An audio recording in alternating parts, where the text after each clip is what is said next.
Thank you, Clemens. Thank you very much for the opportunity to discuss this very important topic with you.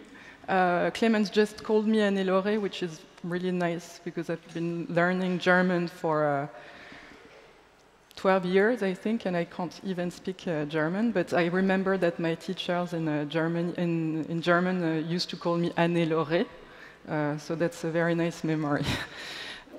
Well, anyway, so so I'll discuss the future of euro, and this is a great opportunity because Clemens and Markus are contributors of one of let's say the most discussed proposals this year in 2018 on how to reform the euro area. So I'm very happy to discuss this. So, let me start with a quote that you will see on the first slide by Milton Friedman in 2000. I think this is not the first slide, but you'll, okay. So, Milton Friedman. I think the euro is in its honeymoon phase. I think that differences are going to accumulate among the various countries and that non-synchronous shocks are going to affect them.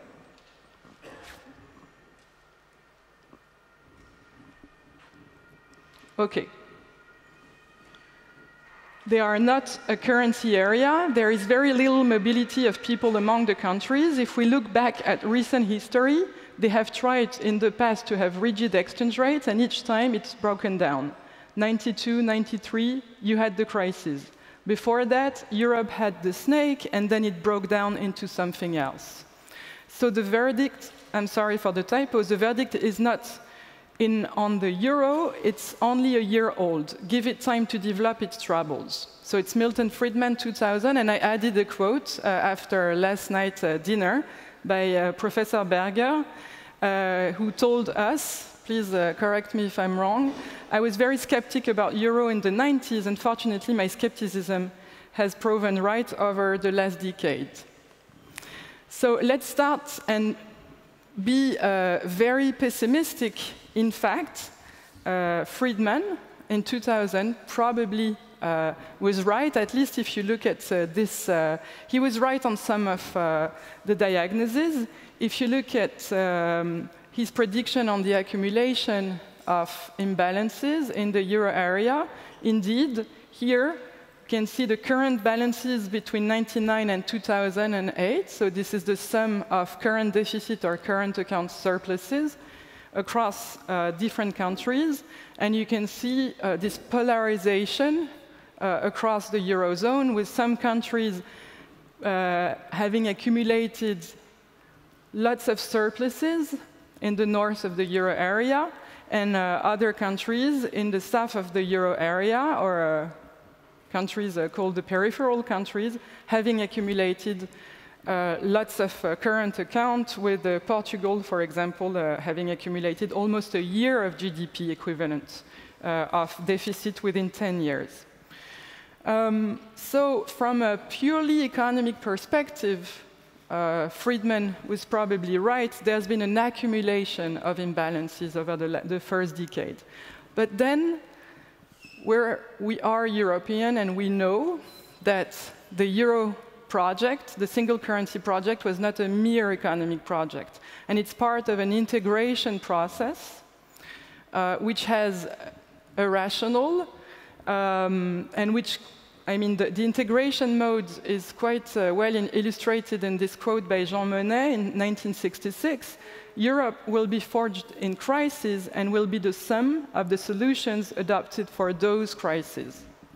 So we all know that a pure economic reasoning, taking the sum of the euro members in the 90s and thinking that we all knew it was not an optimal currency area, is a wrong reasoning, in the sense that probably that was not the motivation.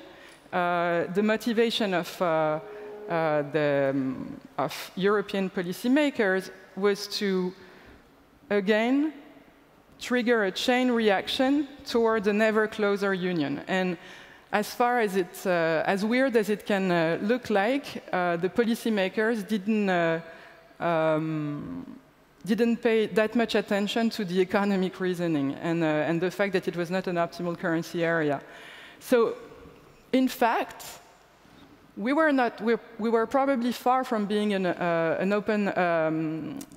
optimal currency area in the 90s, but probably Jean Monnet was right in the sense that euro would be forged in crisis, and indeed, important reforms have been implemented, and euro is more complete than 10 years ago. Definitely, Clemens has shown the reforms that have been implemented, and euro is definitely stronger than 10 years ago, or at least more complete currency.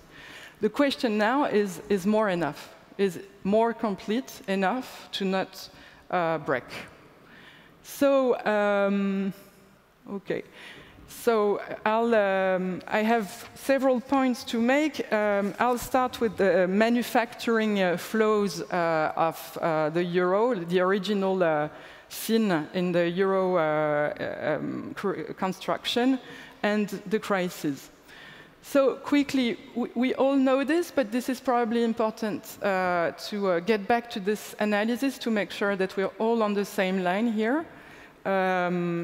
It has a sense of déjà vu, first, as credit boom and foreign capital flows have financed non-tradable sectors in catching up economies. So if you look at Spain, for example, this is the usual example where capital flows have financed a real estate boom, which is in the non-tradable sector.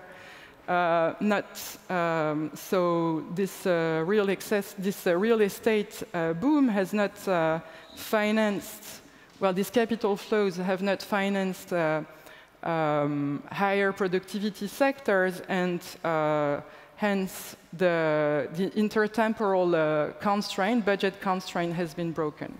And it has a sense of déjà vu in the sense that if you look at Argentina, Latin American emerging countries, Asian emerging countries, we know, and we have the macro models with some frictions to explain why these foreign capital flows don't finance tradable goods sectors.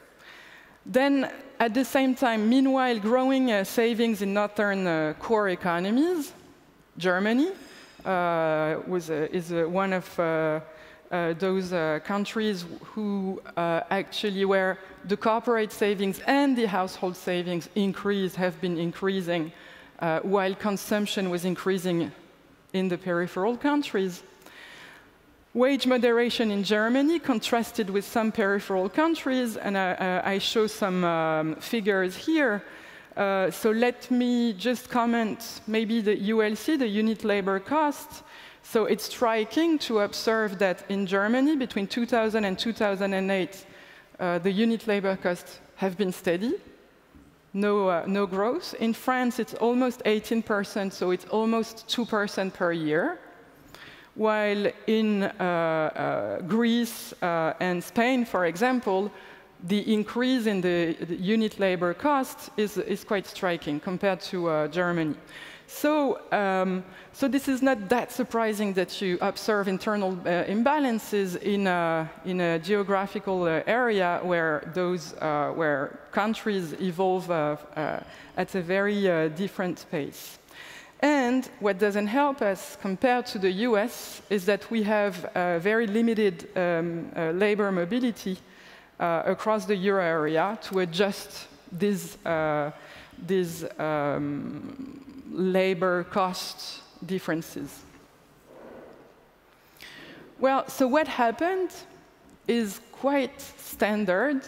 You had sudden stops, like what happened in Argentina or in Asia in the 90s or at the beginning of the 2000s. Investors lost confidence in the euro area project, or at least in some of the members' projects.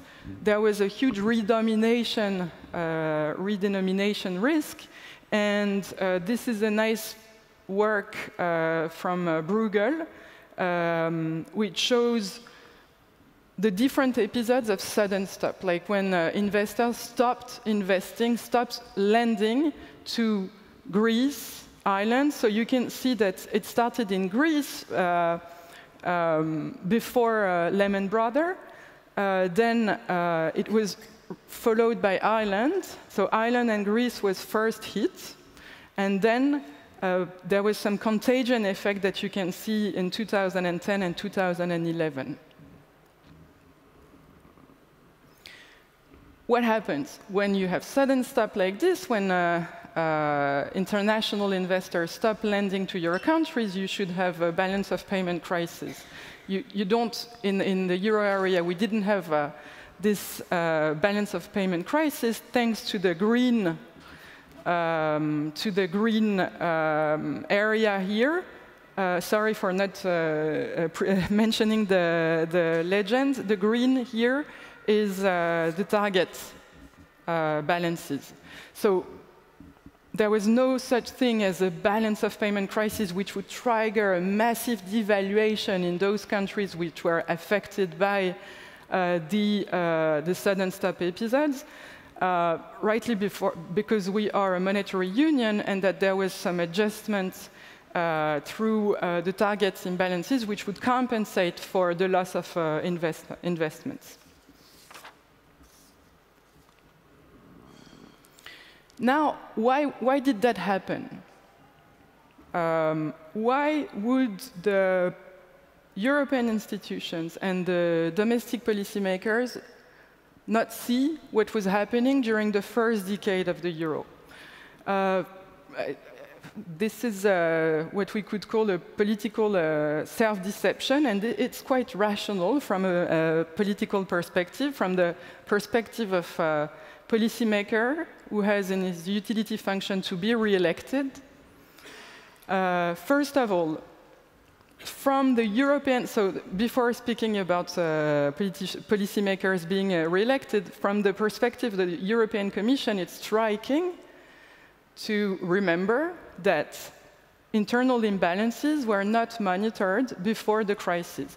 And actually, imbalances could only come from government excess spending. So this accumulation of deficit and surplus, trade surplus and trade deficit, was not monitored at the European level by the institutions because perfect capital mobility was supposed to adjust these imbalances, and it was just a convergence process. And you can find reports published in 2008 by the European Commission explaining that this is fine, it's just convergence process.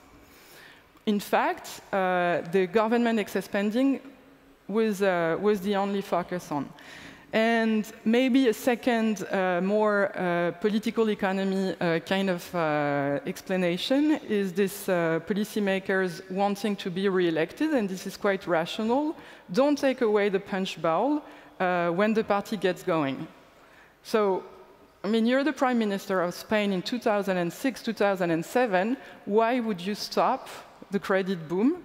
Because people are happy, they can consume, they can buy houses. So there is something which lacks in the utility function of policymakers, but as far as we are in a democracy, this is something that can be hardly addressed.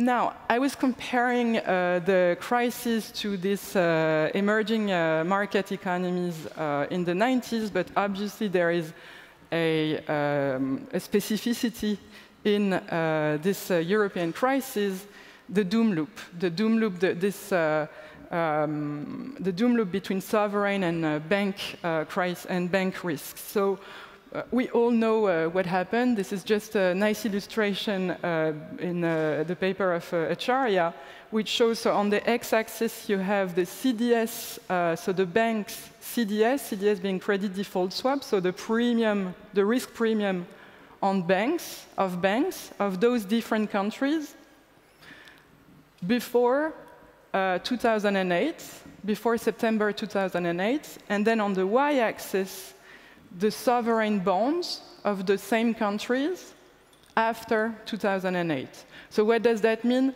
The higher your banking sector was before 2000, so the higher the risk in your banking sector before 2008, the higher the sovereign risk would be after 2008. So this is just an illustration of this doom loop where the risk in the banking sector affects the sovereign risk because sovereigns are expected to bail out the banking sectors. Obviously, the ECB has played a major role. And when I want to illustrate the role of the ECB to my students, I usually put Super Mario, you know, the flying character, rescuing the euro area. So here, just for the sake of self-promotion, I didn't put this Super Mario, but a nice graph of paper we produced in 15. It's wrong, it's not 12, but 15, because we would be super gifted to predict what happened in 2014. So, so this is a paper where we just try to model the regime shifting dynamics during the crisis. And what we show is that, well, the way the sovereign pricing, the sovereign risk has been priced, the mode has been shifting from a non-crisis mode regime to a crisis regime. So to put it very simply, how do you assess the risk of a sovereign? You look at debt to GDP, you look at fiscal deficit, current account, several factors. And what we show here is that the weight that investors would put on some factors just changed during the crisis, okay? So in 2006, we're in the non-crisis regime, and suddenly in 2011 and 12, we're in a crisis regime where, just for an illustration, for the same debt to GDP, investors would add a higher risk premium. And what we show is that after the whatever it takes speech by Mario Draghi, the non-crisis regime comes back. Well, I'm not saying that the crisis regime is the good pricing mode. It might be totally wrong, and investors in 2006 and now and since 2014 are just underpricing the risk. This is for peripheral countries, the risk of the peripheral countries. I guess you understood that. So the good regime might be the one in the middle, and the ECB is just covering the risk. But in 2006 and after 2014, we're out of the crisis regime. Now it's an interesting question to understand whether it's the good way to price sovereign risk. And maybe Greek and Italian debt are underpriced by the markets. Now,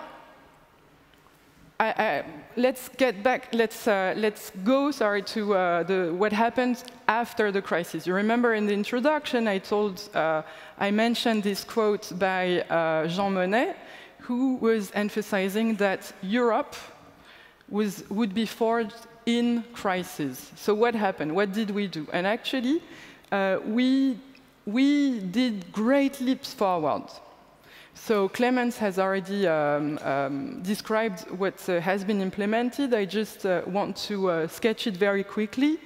To address these sudden stops that I was describing, we now have the European Stability Mechanism, which with a 800 billion capacity, 255 billions have been spent since 2012, 3 times for Greece, once for Ireland, once for Portugal, once for Cyprus, and Spain is in blue because Spain used this mechanism, the stability mechanism, to rescue their banking sector. To try and a great leap forward, that we need to acknowledge is that this is the first time with the European semester, the second point, that we achieve a kind of budget coordination at the European level. And now there is a kind of a coordination between the European Commission and national parliament. And this is probably something that was needed. Then we can discuss the process and how effective this is, but this is the first time it happened. And to address financial fragmentation, which was absolutely massive during the crisis, with all core banks taking away, getting back their funds from peripheral countries. To address this massive financial fragmentation, banking union, a part of the banking union was partly implemented, with the ECB becoming the single supervisor in 2014, and the implementation of a resolution fund that, like Clemens was saying previously, is quite modest. We have 55 billion capacity within 8 years, so it's still not operational. So banking union is in process, and there is in progress, and there is still the third pillar missing. We all know the huge debate about the single deposit insurance. This is for the part of the leaps forward. Now, let me be much more pessimistic. Now, after the leaps forward, I'm going to speak about standstills and then leap backward. The first standstill is the doom loop. And as Clemens was saying, it's absolutely not addressed. And it was illustrated a month ago. You have here the 10-year government bond rate of Italy, which is plotted almost over 1 year. And look, in the crazy week for Italian politics at the end of May, look at the hike of the bond rate, which means that investors, with all the statements that the new government was doing, investors just lost confidence in Italian bonds. And definitely, the Achilles heel in Italy is the doom loop. If this government really implements what is doing, what is saying, the banking sector and the sovereign risk will deteriorate. That's what they expressed. That's what investors expressed. So we were all quite afraid of what happened on the market in at the end of May, and I think we were right to be. Now, standstill 2, internal imbalances. Have we addressed internal imbalances since the crisis? Unfortunately, no. And I will illustrate this with figures that we produce at CEPII, which are currency misalignments, we calculate currency misalignments for 190 countries worldwide. And here, this is the figures for some members of the Eurozone. So what is currency misalignment? Very simply put, this is to which extent my currency is overvalued or undervalued. So 2000 in gray, you can see that there was some, you can already see that in 2000 there was some imbalances with some countries being overvalued. If you're positive, your currency is overvalued. And if you're negative, it's undervalued. So we had already a polarization in 2000, which get much worse in 2008. At least what is striking is that some countries, peripheral countries, have seen their currency getting more and more expensive.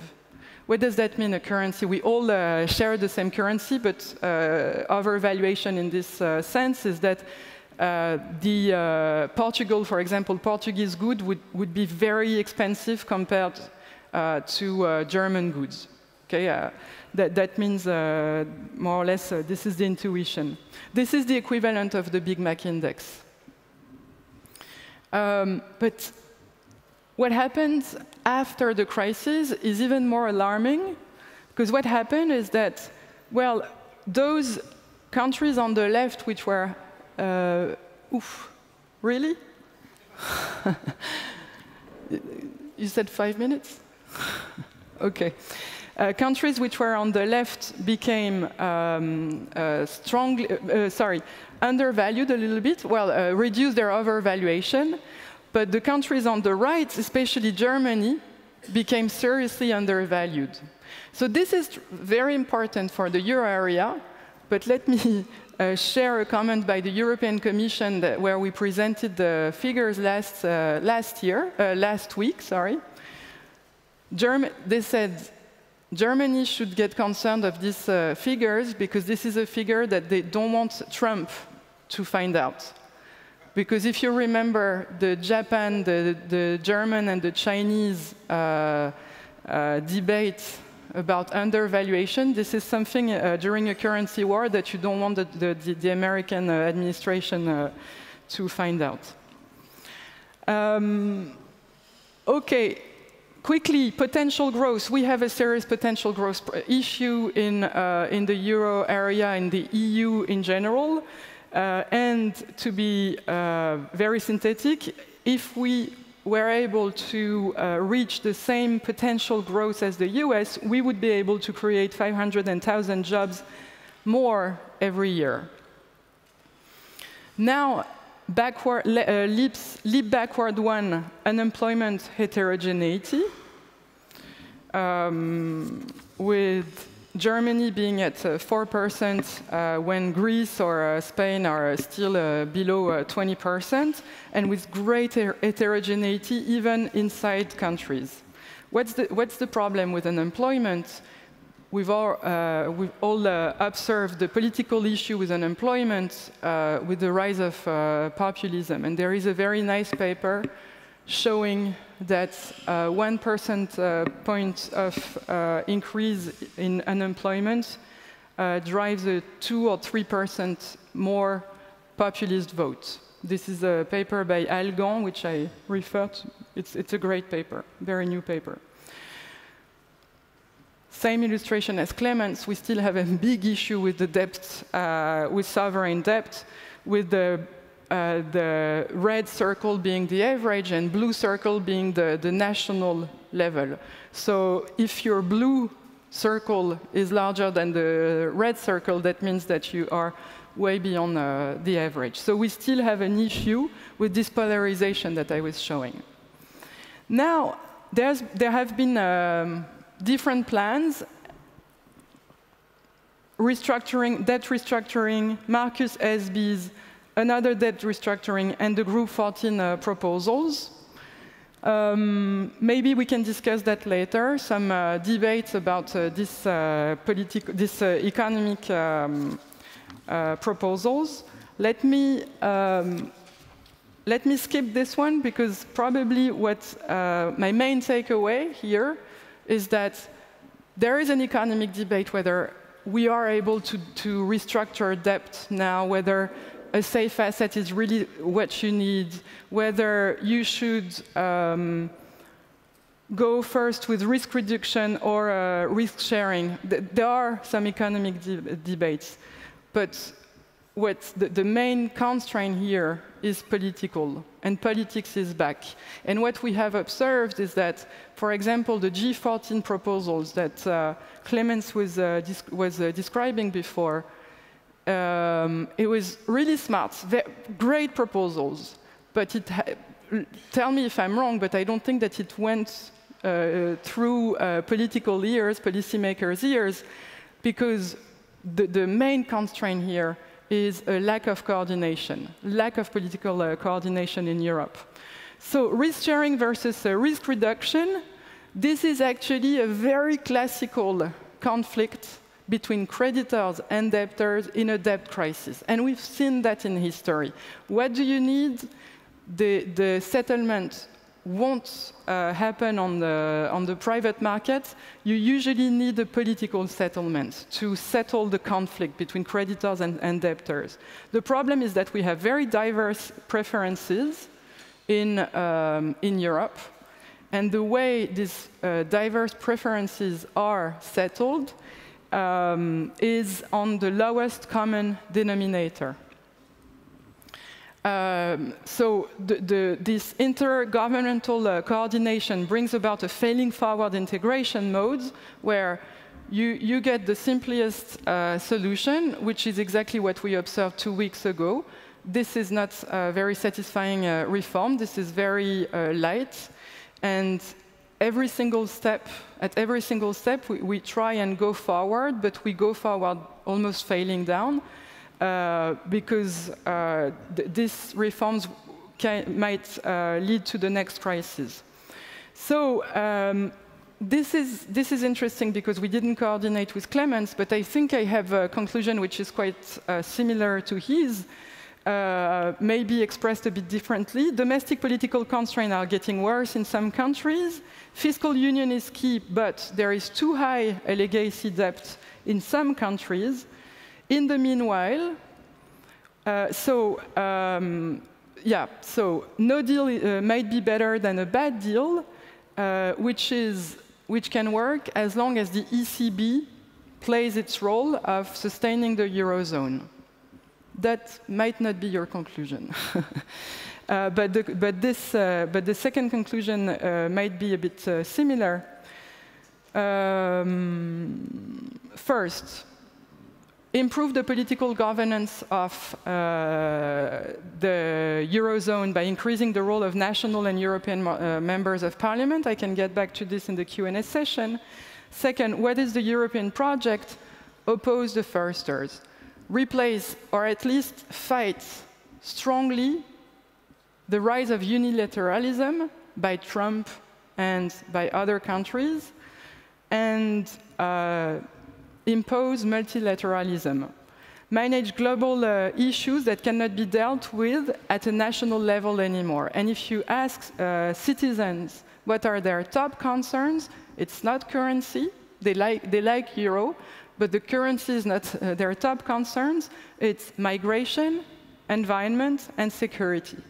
So we probably need to achieve adhesion to the European project, we probably need to have strong proposals on those dimensions in order to bring the project forward.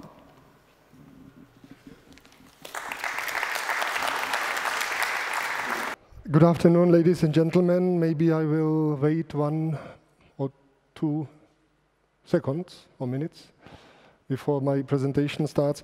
I thought very hard about how to do a presentation on Thursday afternoon after lunch when half of the people have left the conference, the other half who remained, other fell asleep or think about the way how to organize their shopping so efficiently that they don't miss their planes or trains.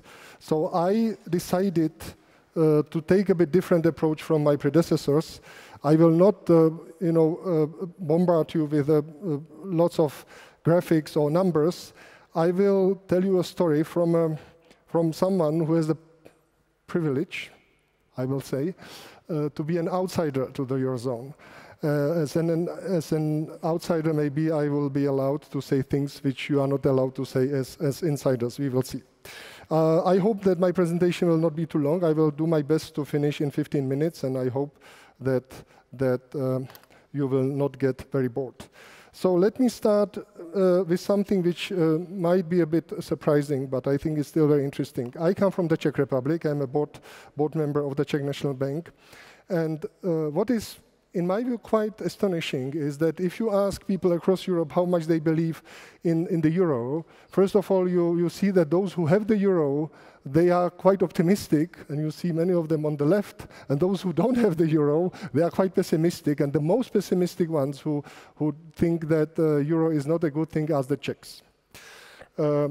This is, however, not the latest number. I got newest numbers yesterday, but they are not very different. They change only by 1 or 2 percentage points. But now, according to the latest figures, I think the Czechs are as skeptical, or the Swedes are as skeptical as the Czechs. So now the Swedish would be more to the right. And by the way, we are more pessimistic about the euro than the Brits are. I will try basically to explain to you why I think it is so, and at the end I will make an arch and come a bit to what we are discussing today, namely the challenges of the eurozone. Let me try to explain why the Czechs are not so enthusiastic about the euro by 2 sets of arguments. Those arguments which are above the line are arguments which I would call sort of demand side argument, why there is a lack of demand from the Czechs to get the euro, and this argument which is below the line is what I would call a supply side argument, why the supply by the euro or eurozone is not maybe good enough from our point of view. Very quickly on the first arguments on the so-called demand side, why the Czechs are not so enthusiastic, just for your interest. The Czechs have a very conservative, maybe even more conservative approach to their currency than the Germans. We have the same name of our currency since 1892, when the name of crown was introduced in the Austrian-Hungarian Empire. We was the only succeeding countries of the Austria-Hungary who kept the name of currency. The crown is the Habsburg crown, and the Czechs are convinced Republicans, and you can imagine how conservative they must have been so that they kept the name of the currency. The second reason maybe why there is no strong demand to get a different currency in the Czech Republic is that there is a long-term tradition of macroeconomic stability and low inflation. I would claim that the Czech National Bank maybe contributes to that. There is also no or only very, very weak geopolitical concern in the Czech Republic. I would say that there are other countries from Central Eastern Europe which I think introduced the euro also for geopolitical reasons, which I think is far less the case of the Czech Republic. And last but not least, to convince the Czechs that to be in the euro, in the core of the EU, means to have the euro is not very convincing. I feel in Munich almost as home as in Prague, with beer and with all these beautiful buildings. And many Czechs see it this way as well, and I don't think that the euro means something which will bring them more to the center of Europe.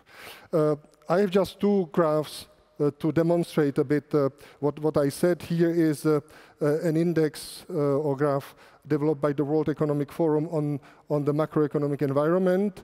And you can see that, and this is based on a number of figures, of macroeconomic figures, and you can see that the Czech Republic, according to this index, is among those countries which have the highest macroeconomic stability in the EU.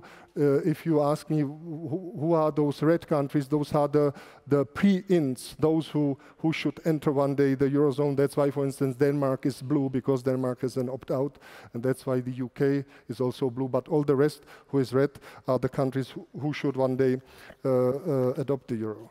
Another example to demonstrate the macroeconomic stability of the Czech Republic is this graph. It shows how we fulfill the so-called Maastricht criteria in the history after we entered the European Union in 2004. And you can see that we always have fulfilled the interest rate convergence criterion. We have never fulfilled the exchange rate criterion because we are not part of the exchange rate mechanism. For price stability, we are doing well as well. But we have always some disputes with the European Central Bank and the Commission about the way how they calculate, for instance, the very recent number which you will find in the convergence report, which states that the Czech Republic does not fulfill the inflation criteria, is, in our view, based on a wrong definition of those best performers of inflation, because we have some of those who have a negative inflation, and we just wonder if a negative inflation should be best performer. But okay, it's a technicality. The only criteria which we have not fulfilled for several years is fiscal. But let me mention that fiscal criteria, according to Maastricht, they have 2 parts. It's deficit and debt. And in terms of debt, which in my view, and I hope in view of every economist, is far more important than deficit. We have always fulfilled the criteria. We have never had our public debt above 60% of GDP. Actually, the highest was 45% or 42% in the year, I think 2013 or something like that. So the Czech Republic is doing well, and these figures are just to demonstrate why, as I said, the demand to get another currency or to, let's say, buy additional macroeconomic stability through, or maybe political stability, through entering into the monetary union is not that strong. Now, let me come to what we are discussing today. What is more relevant maybe for you is, let's say, the supply side. How does the Eurozone look like? And obviously, one can look at it from many perspectives. And what I decided to do is basically to mention the controversies which I see in the steps which have been done since the introduction of the monetary union. Here is just a list of steps which have been introduced since the crisis in 2009, banking union, strengthened fiscal surveillance, etc., etc. I will not enumerate all of them. I will just pick up a couple of issues which I think are controversial and which, in my view, have shifted or changed the original contract which was signed by all the founding participants of the Eurozone back in 1999, or even maybe earlier, when the Eurozone was created. So what are these controversies? And they are arbitrary, but I understand that the speech is also maybe to be a bit provocative and to give you a bit substance for later discussion. One is obviously monetary policy of the ECB.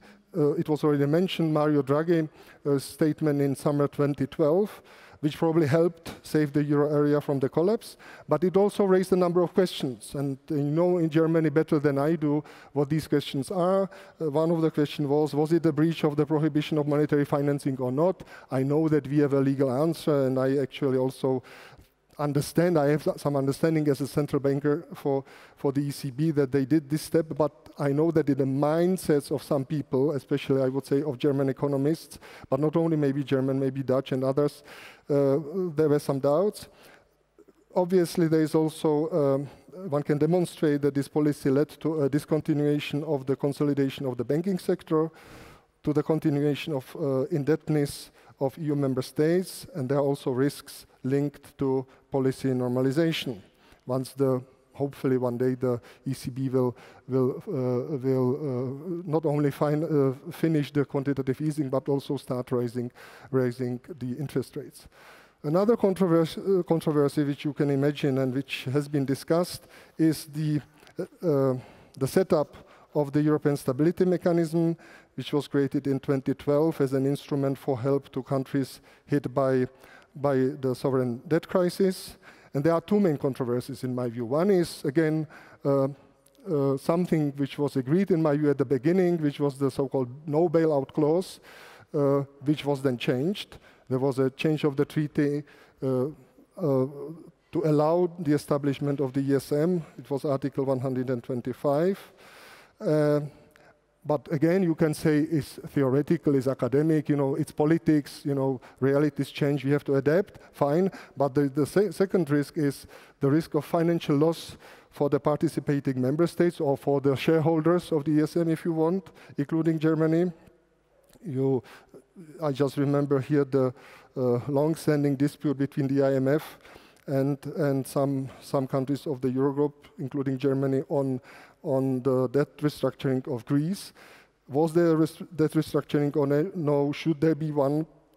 You will probably know that the part of the deal which was signed with Greece on the last program in 2015 says that after the end of the program, it will be allowed to think again about that restructuring. In my view, that restructuring already has taken place. Why? Because you deferred payments and you provided Greece with interest rates which are more favorable than in the markets.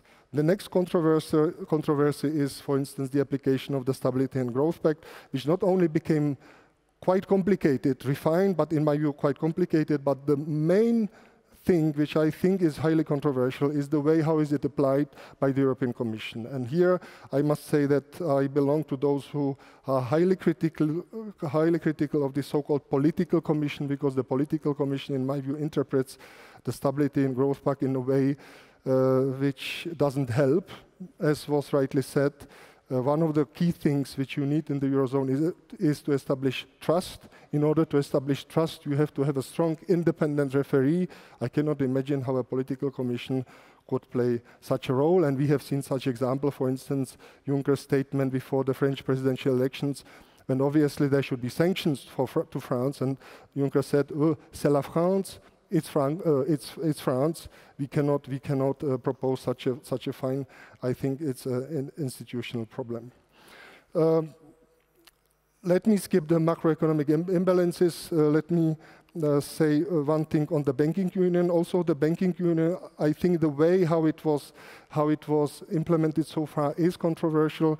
There are these two Venetian banks, the famous example of them, which, for which you will find a paragraph, 175, which allows to do that. But, the whole spirit of the banking resolution, recovery and resolution directive was basically, killed by this example, because I think you did exactly the opposite to what you promised, and you basically killed the whole narrative which you had before. There was a nice article by an economist who wrote, death in Venice, taught in Venedig for the banking union, and I think that's true. So I tried very briefly to explain why I think there is a justified skepticism from some, including the Czech, not only economists, but maybe the Czech population. Obviously, the Czech population doesn't think about the euro area in the way I presented it, but I think what they basically see is that the euro area and the banking union has a number of unresolved issues. The reforms and measures undertaken so far are questionable, and in this respect, I would not agree with my predecessor that the euro area is definitely in a better shape. It might be in a better shape, but I would not be so convinced about it. The main point is, the third bullet point, is that in my view, the reforms are first of all needed at the level of the member states. We speak so much about the EU level and what the EU can, and all these complications of reforms, but it's obvious that the roof can be only as strong as the pillars on which this roof is built, and this is the member states. If the banks are good, if the public finance of the member states are good, you don't have to think too much about the vicious circle between the banks and the governments or the sovereigns, if they are in a good shape, and this is exactly what should be done in my view. And last but not least, just to answer who is right from us, if the euro area is in a better shape or not, I think we will get the answer in the next economic recession, which will be the crucial test to see if the euro area is resilient enough or not. Thank you very much for your attention.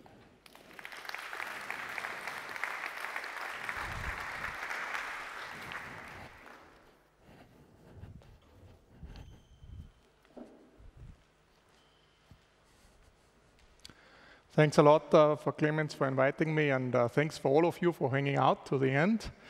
So I would like to give a 10-minute overview of the euro area, and I would like to stress that the current euro financial architecture is very fragile. It suffers from amplification effects, endogenous risk, which is self-generated, contagion, and spillover effects. And what's telling are two examples. If you think of Greece, Greece is a small country. It has 10 million people. And if something goes wrong in Greece, it can drag down 330 million people. So there's something not healthy there. The structure is not the right structure we need. The second example is what we just experienced in Italy. There are some government uprise or some new government problems in Italy, and suddenly the spreads in Spain and Portugal are going up. So something, Portugal, Spain didn't do, nothing has changed in Spain and Portugal. The government has not changed dramatically, nothing has changed dramatically, but suddenly it is way more difficult to sustain the government debt in these countries. So there are spillover effects going on all the time, and that's because the financial architecture we have is not the correct one. And it shouldn't be that the troubles in a small country can drag down a whole big continent, whole area, a big economic area. So the question is, what can we do to make the architecture better, and what elements do we need? And I'm coming back to what Clemens mentioned before, and I will just zoom in at some aspects which were proposed also in this 7+7 or 14 economists project. And I think there are two ways forward. And perhaps you want to go both ways, but they differ very much in terms of moral hazard. And in Germany, one worries a lot about moral hazard. And the two ways, I just want to use some pictures. You can characterize them in analogy of fighting some fire. You know, crisis like a fire, it spreads and all this. So how do you fight fire? There's one is you have the firefighter approach. You have a big firefighting department, and if the fire spreads, you make sure that it's not spreading over to others. The other one is you have a strict fire code. That's the rules approach. So you have rules like a fire code, and you emphasize very much firewalls. It might be even firewalls you can put up in times of crisis in order to avoid that there's suddenly these huge spillovers. And as I mentioned, these two aspects, if you have a lot of firefighting going on from a common firefighting team, then you might have some moral hazard. If you have strict firewalls, you might not have this moral hazard. So, but you might want to, at the end of the day, you might need both elements to, be able to handle some fire if it breaks out. Not having any firefighters might not be the right thing, and having pure firewalls or no firewalls might also not be the right thing.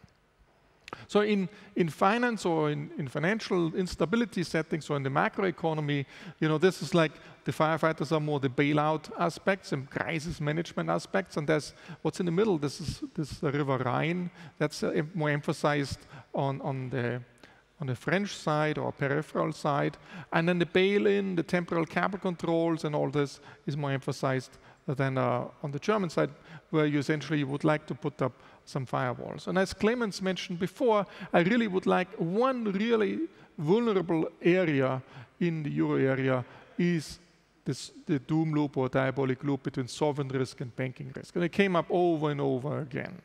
And we have to fix it somehow. And the question is, will we fix it or not, or we wait for the next crisis and have it even worse? And the doom loop played, again, in Portugal, Spain, from the recent Italian events, played out again. So there's something that has to be fixed. And the big difference is in how we think about this, how to fix it. And what I call here the French view, that's not really French, it's French and peripheral. It's a much broader set of French. And what I call the German view, you also include the Czech and the Dutch and the northern countries. And essentially, the French view is you never default on your sovereign bonds. There's never any hint that there will be a default. You commit really from the beginning that there will be no default. And hence, from a banking regulation perspective, you don't need to put any equity aside. You don't need any risk weight because, that's, anyways, there's no risk in it. Why should you have some risk weight in it? And the philosophy could, as an economist, you would describe the following. There is always a danger that the sovereign might default for strategic reasons and other reasons. But if you default as a sovereign, you ruin your banking system, then you won't do it. Hence, it's a commitment device. It forces you not to default.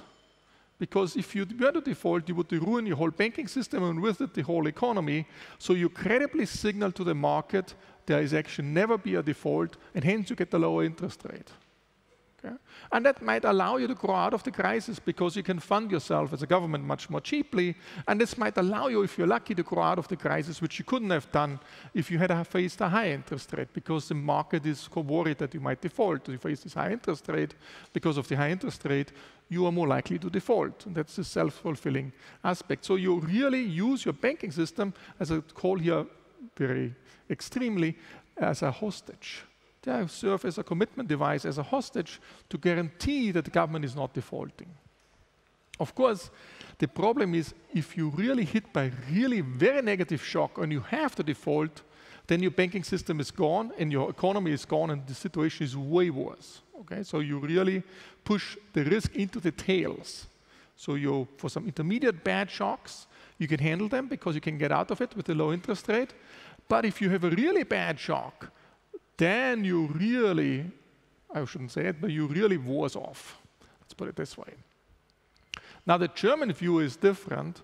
The German view says, okay, if there's really a bad shock, the situation is very bad, we need some other safety valves.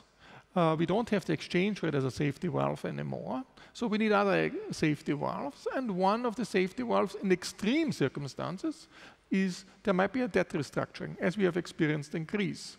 There might be no other way around it, and sometimes it is better for the country to have a debt restructuring in order to grow again. You can't, just get stuck and not grow for ruin whole generations of young people.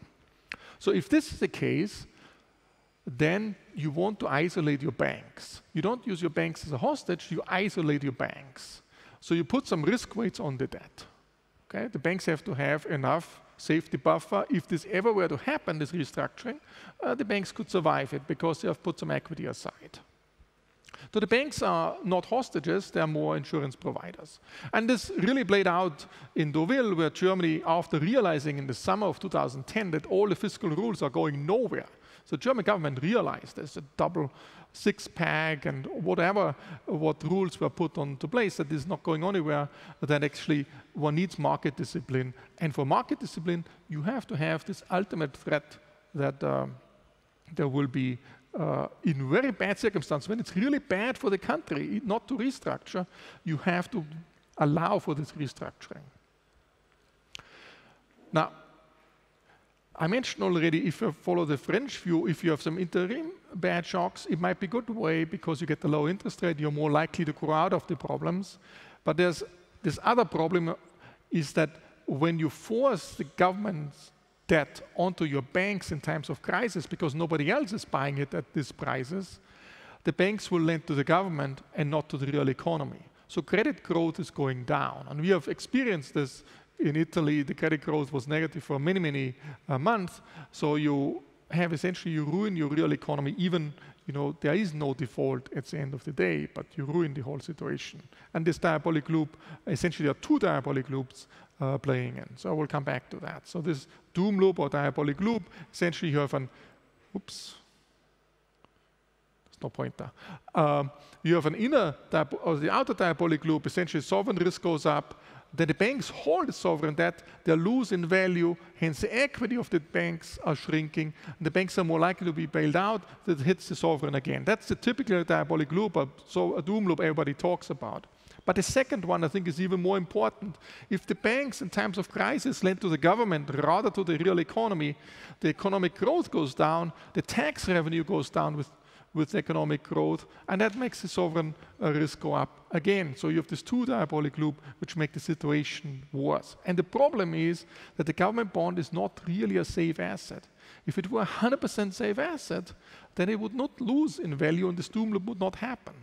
But even though we have all this Basel regulation of zero risk weights and all these things, the market doesn't believe it. The prices move around and ruin the bank's balance sheets. Okay, though it's not the case that the French view is really believed in the market.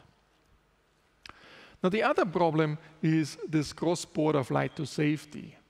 That's what happens, suddenly in Italy something happens.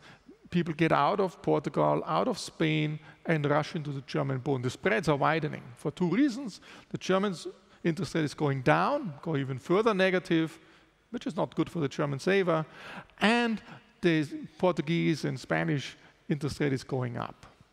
And it's because capital is flying out of these countries into Germany. And the question is, why does everybody rush into this safe asset?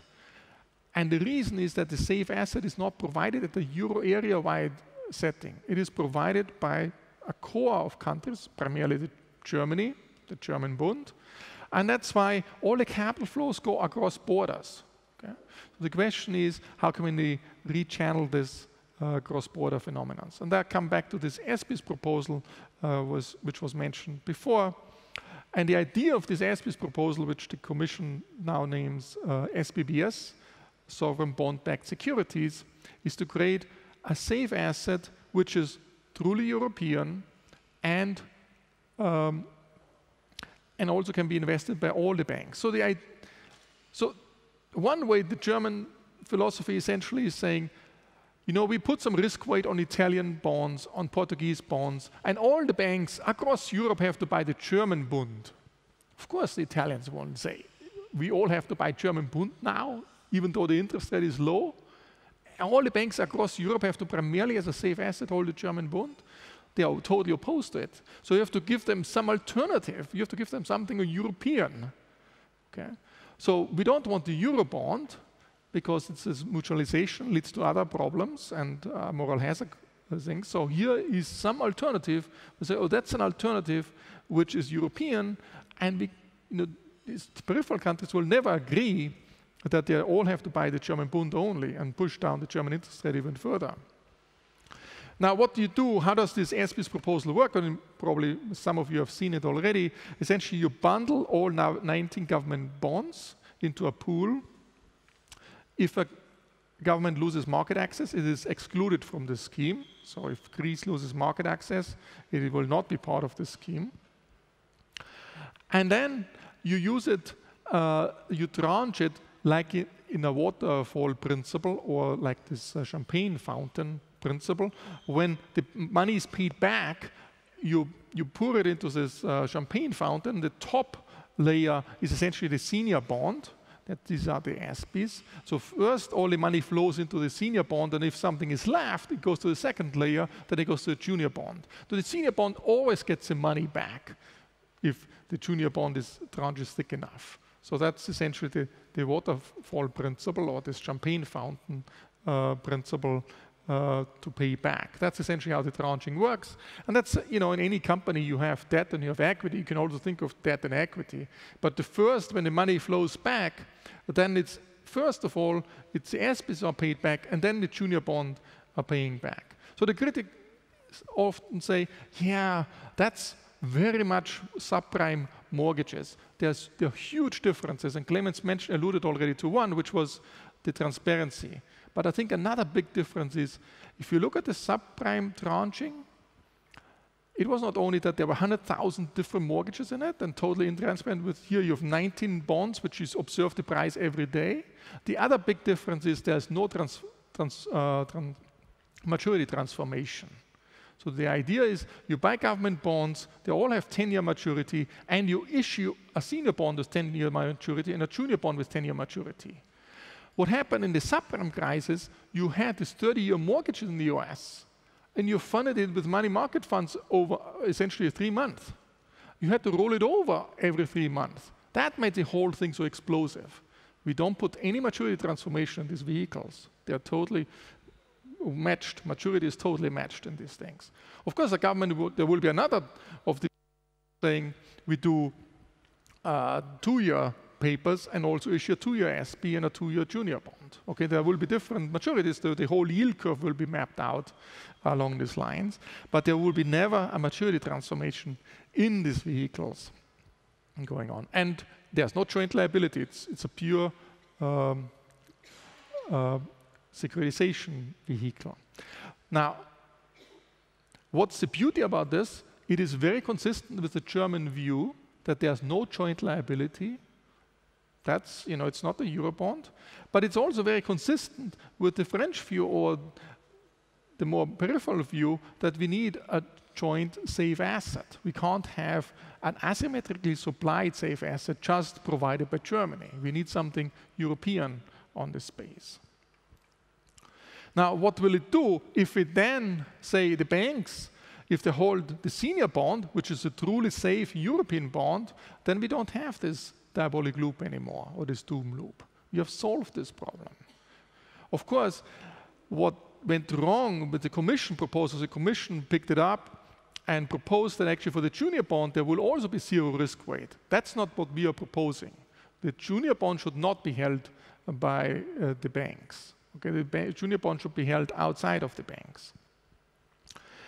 And the other aspect is essentially what happens to the flight to safety. So far, the flight to safety goes across borders.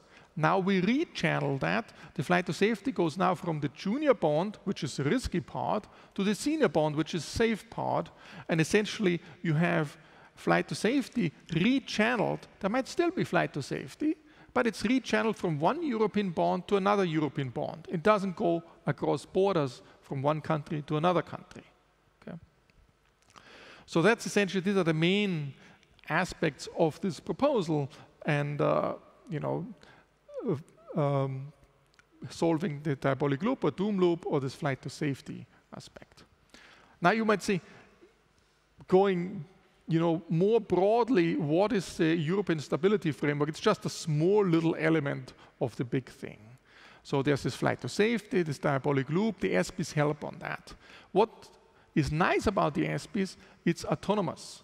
It doesn't require anybody to intervene. There is no board meeting by some governing council deciding we intervene to stabilize the situation.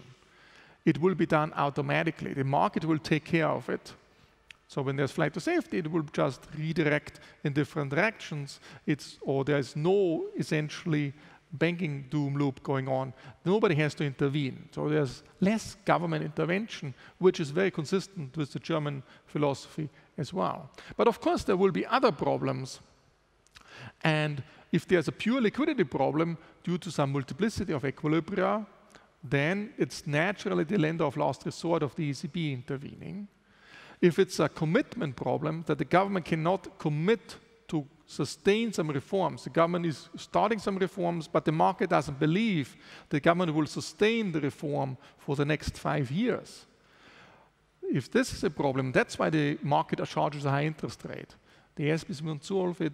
For this, you need some ESM conditionality. Okay, that's what the IMF typically does for all the emerging economies. Typically, where they say, okay, the emerging economy cannot commit to do the reforms necessary for the next 5 years, but the IMF is imposing the conditionality on that, and then the market comes back and funds the country at a cheaper interest rate.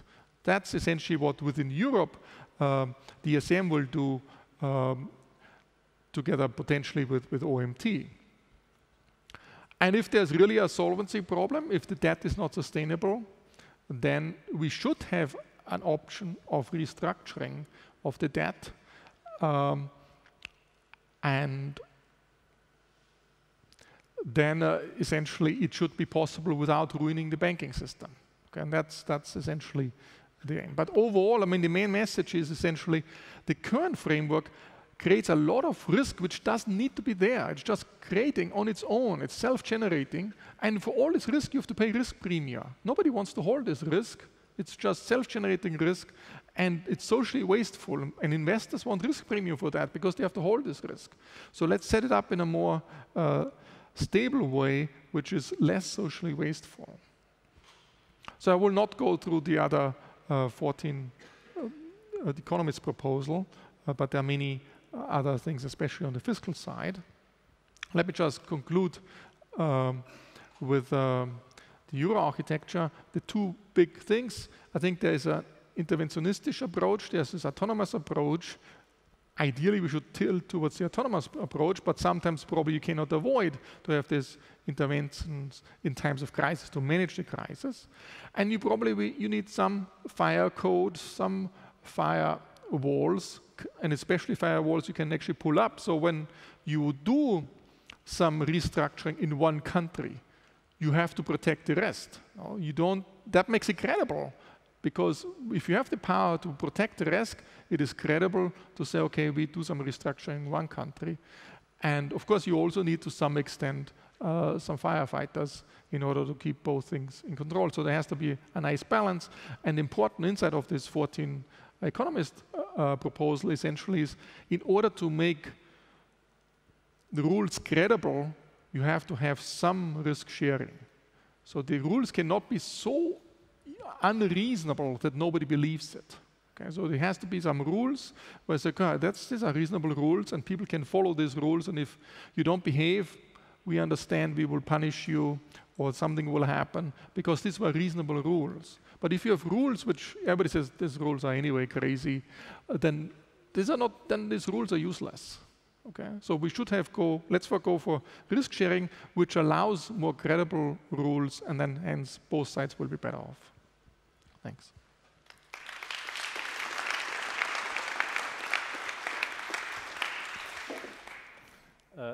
Thank you very much. Thanks to all of you. I think after this presentation, you know why I started with this Jesus cartoon.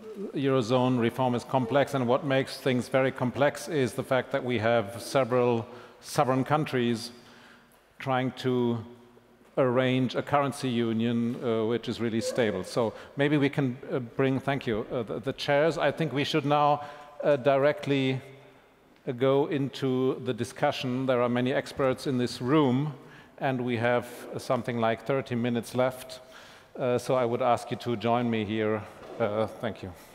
So it was my impression that here on the panel, there were some differences in views, but still sort of a broad agreement that things like banking union make sense. Also, nobody questions the ability the possibility of creating or maintaining a currency union among sovereign countries. Some people say the entire concept is flawed because without a political union, without creating something like a federal state, monetary union is impossible. But my impression was here on the panel, the prevailing view was, using some, let's call them technocratic tricks, or you could call them technocratic monsters. You can stabilize this thing, these different countries in one currency union. Marek, you made the point that the most important thing is maybe not Eurozone architecture, but that the member states do their homework. Is this something we might also discuss? My suggestion would be, because we have only 30 minutes left and we have been talking a lot ourselves here, that we open the discussion and ask you whether you would like to make comments. Are you convinced by this approach here, or do you have other ideas? Massimo.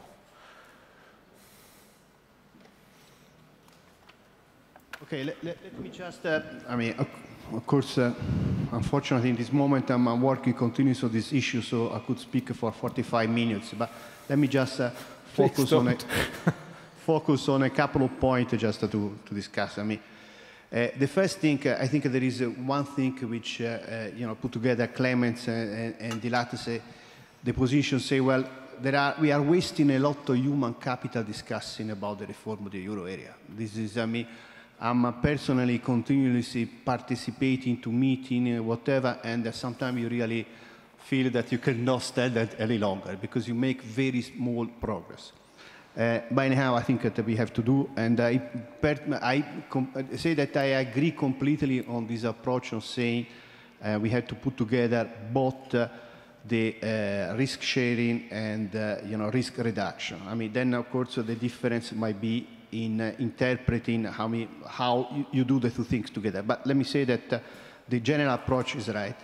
I also agree, but I want to make a pessimistic note on that. One of the things that both say, well, why don't we try to push more on the things that we agree more, which is the European public goods, let's call them like that, even as a way to create trust and then maybe making a further step which might help even the European area, the euro area. Perfectly, I completely agree on that. The only problem is we have to be honest on that. Take, for example, the case of immigration, which worry me is that immigration turned out to be more divisive among countries than I think we all know, at least in this room, probably we all agree what we had to do on immigration. We have a common border, and so probably this should be managed at the European level. I think that's very simple. But apparently, this very simple conclusion is not something which is shared. And there is much more debate at the moment. There is more, the June meeting should have been all on the euro area. We spend all the time talking about immigration. So I think this is a serious problem we have to think about. Some specific point. One thing that I like very much is this idea of trying to distinguish between the senior and junior bonds. I think this is a way in which we have to proceed, because the idea even of having some kind of restructuring of a debt when you have a debt which are over 100% might be extremely complicated.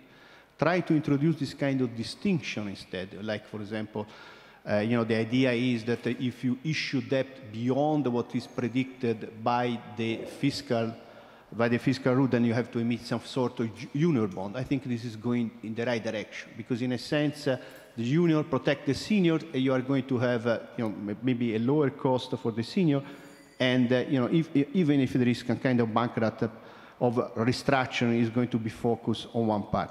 Then we had to discuss what are the junior. I mean, the accountability bond, there are some other proposals about GDP index bonds, there are some other proposals on the purple bonds, so we can discuss about that, but I think this is the right direction. The proposal ESB, I mean, I think, when we discussed together with Markus in Milan, is fantastic. The real question is, do these things work? I mean, because that's the thing. Because the typical reaction that I hear from the people is forgetting about the kind of reservation that they might come from some country, whatever. But and I would like to have some kind of precise answer, because one of the things you could say, why don't any bank could build its own, composition of bonds. I can buy some German bonds and some Italian bonds, so that I can have my portfolio of, senior, junior. Why do I need to buy exactly CBAs? And so I think that there are some points here that I would like to have a specific answer. Thank you. In the back, Frank Westermann. Yeah, my issue is also on the seniority. When the IMF, for instance, is stepping in, it's typically viewed as a very senior lender. But if you look at the contracts, at the debt contracts, it says nothing about seniority in it.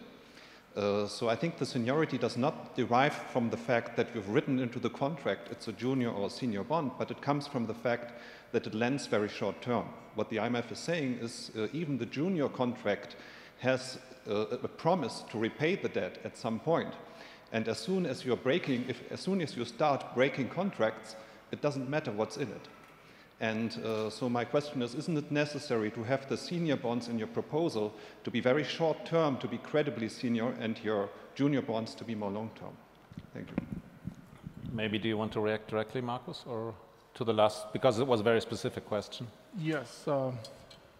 Let me just say something. So the IMF approach is very different from the European approach. So the IMF approach essentially is to go into a country, help the country, put in some conditionality, and as quickly as possible bring the country back into the market. So that's essentially the whole philosophy. If you talk to the ESM or Klaus Regling, essentially the European approach is to say you help the country in the long run. Okay, so you give them long run credit and all that. So that's, I think, a different attitudes compared to the IMF towards the world and the Europeans, what they have within Europe. And I think Europe can afford this, to have a more long-run interaction, because it's a much closer, tight-knit community. I would be reluctant to, so let me put it this way, there were two preconditions from the German side for the ESPI's proposal. One was, first, it has to be done by a private entity. It can't be done by a European debt authority or something like that, to have some distance, some arm's length relationship from this vehicle, so in order to avoid some Eurobond through the back door, the slippery slope argument. And the other aspect was that if a country loses its market access, it will be excluded from the scheme. Okay, and I think these were two provisions to make sure that the junior bond can be placed on the market. What you're proposing, it might make it more difficult to place the junior bond, because you make the junior bond way more junior than it is in ours. In ours, it's very transparent. It's 10-year bond on the asset side of the special purpose vehicle and 10-year bonds on the liability side. It's very transparent, and you know exactly what you get. Otherwise, as an investor, you have to keep track how many senior bonds are becoming due before my junior bond becomes due, because you give essentially seniority through the maturity structure. So we opted for the setting of simplicity and transparency, so everything is extremely transparent in this thing. And I would be reluctant to go away from that. Okay, thank you. Now I have John here and then over there.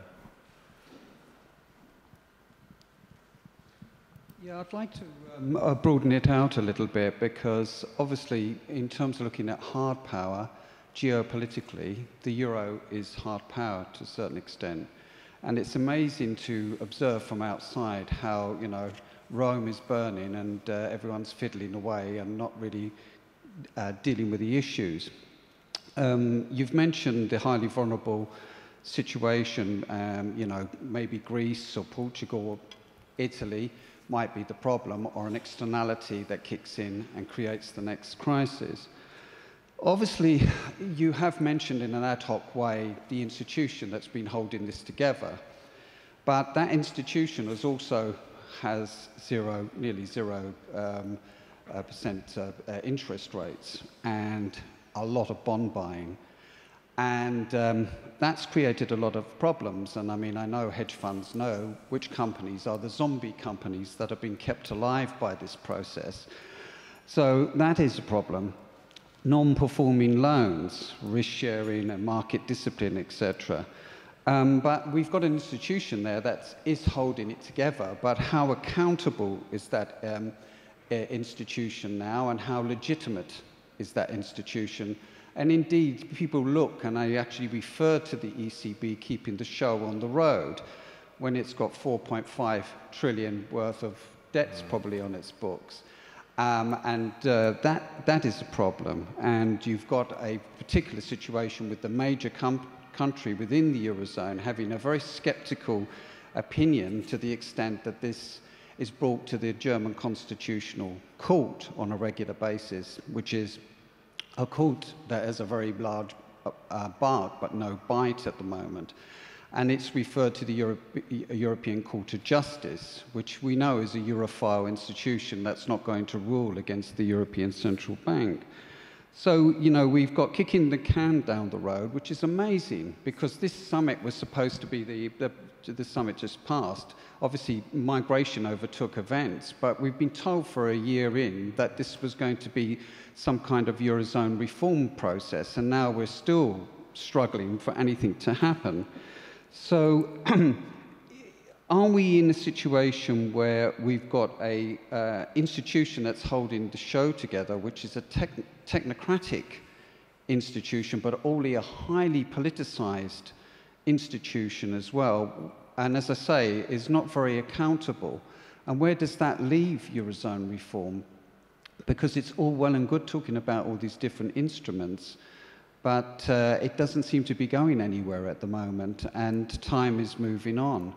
And where will that leave the Eurozone? Will that leave the Eurozone in a situation where it's been referred to as the Northern, Germany and the Netherlands and others, and the southern countries, France and Italy and others, coming to a point where they cannot live with each other anymore, and you know, all this talk that's happened and no action will really, you know, come to a point in the not too distant future where, you know, it'll be not sustainable to hold the whole structure together. Thank you. Okay, thank you. I have 3 more comments and questions, and then I think we should pick this up and respond, please. Yeah, just 2 points I want to make our question. First one is on the SP proposal, what I pretty much like, and like your picture of the champagne fontaine. One of the big questions I always have is the kind of the distribution, how much senior and how much junior bonds I have. And the problem is, if you only have sparkling water instead of champagne pouring in the first place, you have a problem in getting through this whole thing. So the initial idea to have 70% of senior and 30 of junior, that's all fine. But if your ingredient at the beginning is so weak that you only get a distribution that's the other way around, I think the whole thing does not work, and you don't find any investors to get the stuff. So that's one of the problems of the underlying quality of the paper you have here at the moment in the euro area. And the second point is, having heard all your presentations today and coming up with your cartoon at the beginning, there are a couple of kind of solutions what you might have to the problem. And we, as economists, are always very good in coming up with steady state solutions at the end of the day. What's completely missing, in my point of view, is the transition there. You are having to make all those decisions to come to a different regime in the current governance situation in the euro area, and I think that's the crucial problem. You won't get there without a change of the system, because you need someone to vote to something different, what might have, at least for some time, some kind of negative consequences for that process. And I think that's the biggest question in all of those things, how to find a transition way to make for a politician clear how to get from A to B. Please.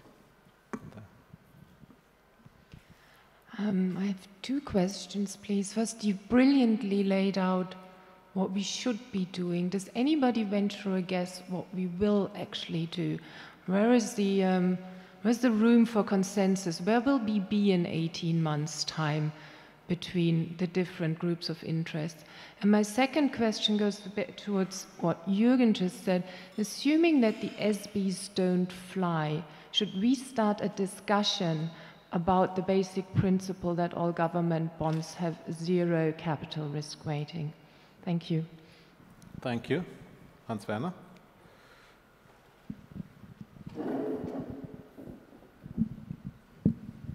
Yes, thank you. I have two remarks. One on the SBs and one on principle more.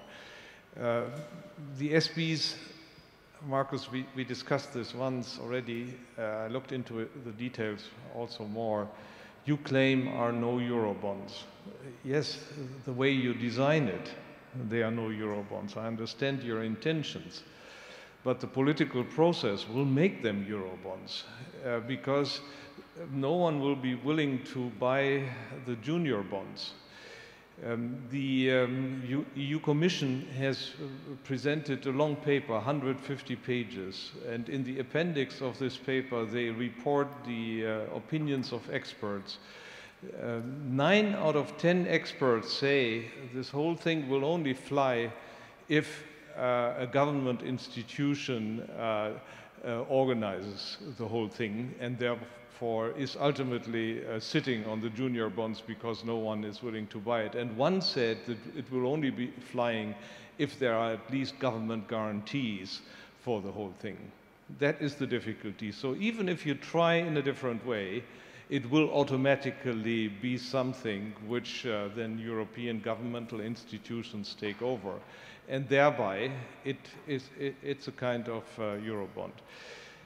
The next more fundamental point I have is, I have heard lots of design ideas of how we can improve the financial situations in Europe, risk sharing and sophisticated designs of any kind.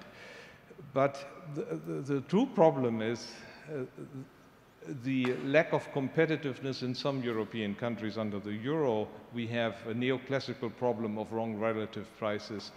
And that is the fundamental thing, you know. That creates all these bad loans, non-performing loans, creates banks which are close to bankruptcy and so on.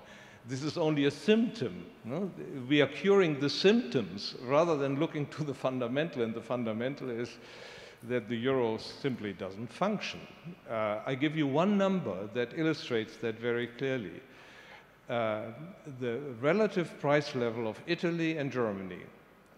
In 1995, when we begin at the Madrid summit, when the euro was ultimately agreed and the interest convergence began, if we look at this relative price level, GDP deflator Italy divided by the GDP deflator Germany, how has this developed? It has increased by 38% up to this date. 38%, and that's a hard number. And show me any economy which would survive such a real appreciation relative to the most important trading partner of 38%. Impossible, impossible. Nothing of what we discuss is a solution to that problem. That is, you know, we can try to redistribute funds and have risk sharing endlessly, and but we do not solve this problem. Once you think about it, you have to think about Paolo Savona. Yeah? If I really think we should help the Italians, we have to find a way to make the Eurozone more flexible and allow exits. Of course, it is up to Italy to decide that. But trying to solve the problem inside the Eurozone seems to be nearly impossible. We have tried for 10 years, and during the last 10 years, the real devaluation, which should have taken place in Italy relative to the rest of the Eurozone, has not taken place. Eurostat publishes these numbers, no? Not only relative to Germany, relative to the entire rest of the Eurozone, no improvement. So, after having tried for 10 years, should we try it another 10 years? I mean, how many percentage of the votes would the Lega get then? It's already the strongest party in the polls. It is not a solution. Okay, thank you, Hans. Let me. Do you want to react, or? Well, just a reaction. Please react with the mic. No, I mean, I don't want to become, you know, that it become a personal discussion. I think that Italy has a competitiveness problem, but you know, if you look around at the moment, our current our export have been grown up more. We are conquering space in terms of debt. Sorry, in terms of trade, our export are increasing at a faster rate than our role in the trade market. So, saying that you are looking it only to the difference between Germany and Italy, but what we saw before, that Germany went better with respect to many other countries, not only Italy. So, I mean, I guess that I agree with you that there is a competitiveness problem in the sense that the productivity growth has not grown enough in Italy, but clearly there is a part of the sector which is highly competitive, otherwise you could not explain how can we export something like 400 billion euro. It depends, of course, how fast we can make the rest of the economy as competitiveness. I'm not sure that the result we will have to match to reduce all our distance with Germany, because if you look to the average of the euro area, we are not doing that badly. Maybe we are looking at a different number. But, you know, so I think that there is still hope. Then there are political problems, of course, that we have to be faced, in the sense that, you know, I'm a bit afraid that all this discussion is not going anywhere. And let me tell you something. I think Clemens started by saying, because this is the fear of Germany, if we are going to be in trouble, there is going to be a massive bailout. My idea, there is not going to be any bailout, in the sense that Italy will probably leave the euro because it cannot support another fiscal austerity. And then we will see what happens. It might be that the euro can survive better with Italy. It might be that there might be some contagions on Spain, on Portugal, and other countries. And there is also going to be an enormous, gigantic blame game. So I don't know if the European Union is going to survive. That's what worries me as an European more than anything else. So, I mean, as long as this machine can go on, I think it's worth trying to find any possible solution. I mean, there is a competitiveness problem, but not exaggerated too much, because, I mean, it's hard for me, I mean, when there are all these discussions about the competitiveness in Italy, only looking to price level, then you have to explain how manage Italy to export some more than 30% of the GDP if it is so not competitive. Okay, that's an important debate, but we need to have an eye on time. So very briefly, please, Peter Jungen, and then we should. Thank you. Maybe a short. Mr. Of Jungen. course. A short answer. Very short answer, and then it's your turn. That's all right. Okay. Another number relative to the rest of the Eurozone, I have it here.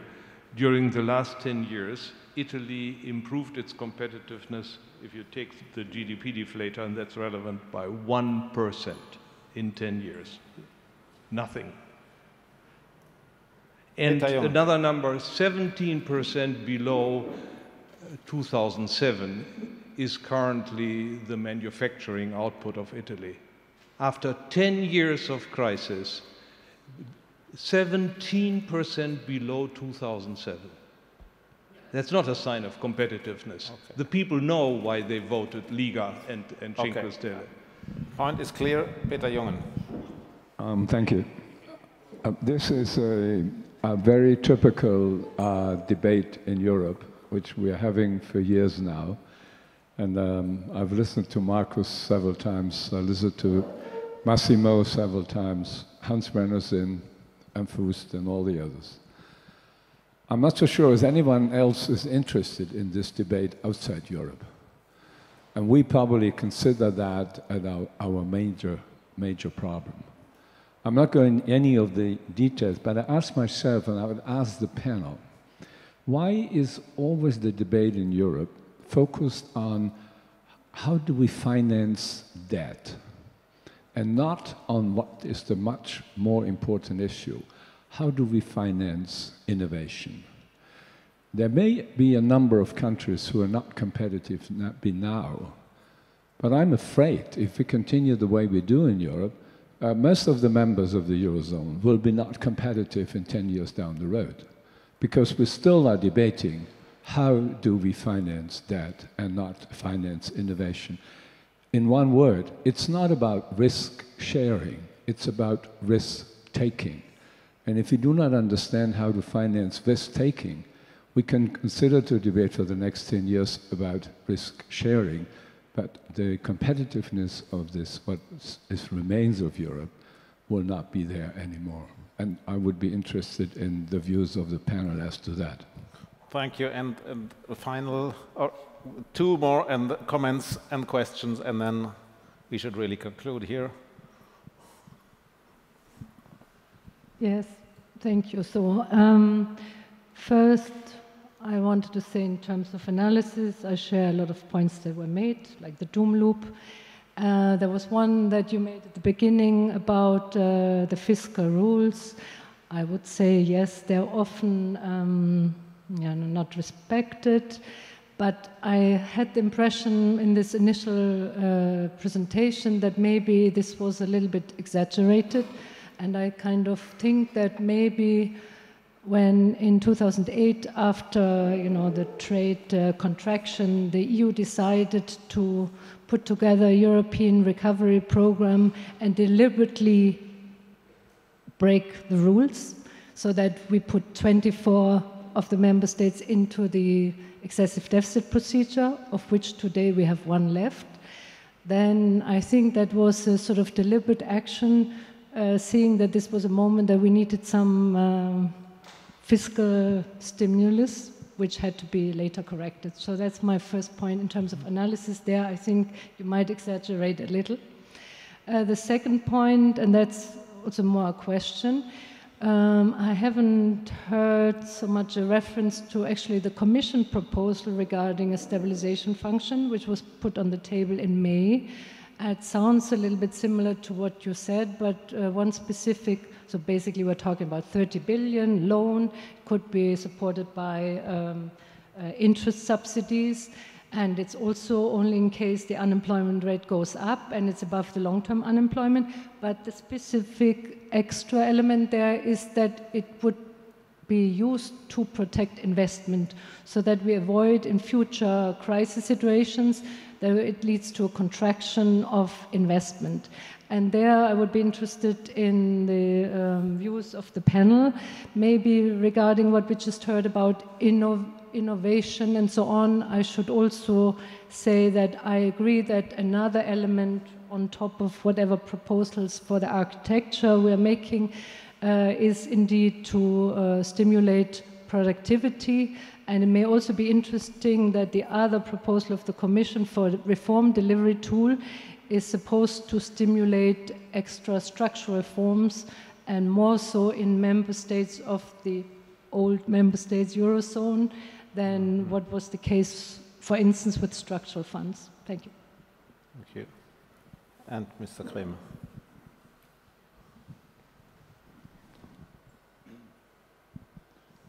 Thank you.